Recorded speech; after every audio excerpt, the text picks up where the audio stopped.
भाइयों, सरसों एक तेल वर्गीय फसल है। अधिकतर क्षेत्रों में सरसों की फसल में अब फूल निकलना प्रारंभ हो चुके हैं। सरसों में जब फूल आना प्रारंभ होते हैं उस समय सरसों में सिंचाई का विशेष ध्यान देना चाहिए। वहीं कुछ उचित खाद उर्वरकों का प्रयोग करना चाहिए।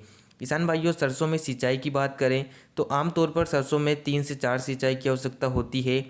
सरसों में पहली सिंचाई किसान भाई बुवाई से 25 से 30 दिनों के आसपास करते हैं। वहीं दूसरी सिंचाई फूल आते समय और आखिरी सिंचाई फलियां बनते समय या दाना भराव के समय की जाती है।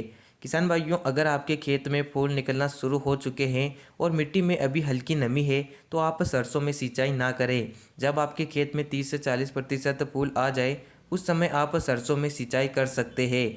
इसके अलावा जब सरसों में फूल निकलना शुरू हो जाते हैं उस समय सरसों में किसी भी प्रकार से यूरिया की ज़्यादा आवश्यकता नहीं होती है। आपके खेत में अगर फूल निकलना प्रारंभ हो चुके हैं, लगभग 30 से 40% तक फूल आ चुके हैं, तो आप उस समय यूरिया का प्रयोग बिल्कुल भी ना करें, क्योंकि इसमें मौजूद नाइट्रोजन एक प्रकार से पौधे की ग्रोथ को बढ़ाती है। इस समय पौधे को किसी भी प्रकार से ग्रोथ की कोई ज़रूरत नहीं होती है। अगर आप इस समय यूरिया डालते हैं तो पौधे की हाइट ज़्यादा होती है, फल फूलों का विकास कम होता है, इसलिए आप इस समय यूरिया का प्रयोग ना करें।